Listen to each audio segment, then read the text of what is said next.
बहुत समय पहले की बात है, जब रेत, सूरज और मृत्यु सब देवताओं की भाषा समझते थे। मिस्र एक ऐसी धरती जहां जीवन का अंत बस एक नई शुरुआत माना जाता था। लोगों का मानना था कि आत्मा कभी मरती नहीं, वो तो बस एक लंबी यात्रा पर निकल जाती है। और उस यात्रा को खास बनाने के लिए खड़ा किया गया एक रहस्य, एक ऐसा रहस्य जिसने सदियों से पूरी दुनिया को चौंकाया है, गिजा का महान पिरामिड। क्या कभी आपने सोचा है कि 4500 साल पहले बिना मशीनों के, बिना क्रेन के, इतने भारी पत्थरों से ये विशाल ढांचा कैसे बना? इतना सटीक कि आज के इंजीनियर भी हैरान हो जाएं। लेकिन सबसे चौंकाने वाली बात ये है कि पिरामिड के अंदर ऐसी सुरंगें और रहस्यमय कमरे हैं जिनका मकसद आज तक पूरी तरह समझा नहीं जा सका।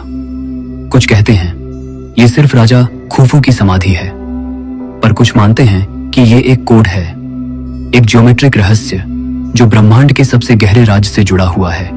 इसकी ऊंचाई, आधार और कोण सब किसी वैज्ञानिक गणना की तरह सटीक हैं। इतने सटीक कि ये पृथ्वी के व्यास, सूरज से दूरी और यहाँ तक कि प्रकाश की गति से मेल खाते हैं। क्या ये महज संयोग है या फिर मिस्रवासियों के पास ऐसा ज्ञान था जिसकी कल्पना हम आज भी नहीं कर सकते? कुछ जगहों पर ऐसे निशान मिले हैं जैसे पत्थरों को किसी लेजर से काटा गया हो, लेकिन 4000 साल पहले लेजर। कुछ लोगों का मानना है कि पिरामिड इंसानों ने नहीं बल्कि किसी और शक्ति ने बनाया। मिस्र के कई लोग मानते हैं कि ये संरचना आसमान से आई किसी शक्ति की मदद से बनी थी। तो क्या एलियंस ने पिरामिड बनाए या फिर कोई ऐसी प्राचीन सभ्यता जो अब इतिहास में खो चुकी है? अब सोचिए, अगर ये सिर्फ एक समाधि थी तो अंदर इतनी सुरंगें क्यों, इतना जटिल डिजाइन क्यों? कई खोजकर्ताओं ने बताया कि जब वो पिरामिड के अंदर गए तो उन्हें ऐसा लगा जैसे दीवारें खुद सांस ले रही हों।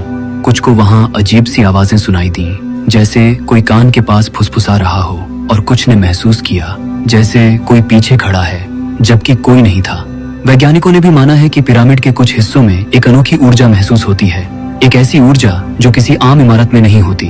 क्या वहां कोई चेतना छुपी हुई है? क्या वो सिर्फ एक पत्थरों की इमारत है या कोई संदेश जो हजारों साल आगे के लिए छोड़ा गया है? और सबसे अजीब बात, जब वैज्ञानिकों ने दुनिया के सबसे रहस्यमय स्थलों को ग्लोब पर एक सीधी रेखा में जोड़ा, Giza, Stonehenge, Machu Picchu, Nazca lines, तो सब एक ही लाइन पर निकले। क्या ये इत्तेफाक था या फिर कोई बड़ी योजना जो हमारी समझ से कहीं आगे है? शायद जब हम अगली बार आसमान की तरफ देखें तो हमें कोई और संकेत मिले, लेकिन तब तक पिरामिड खड़े हैं, शांत, रहस्यमय और इंतजार में कि कोई आए और उनके भीतर छुपे सच को जान सके।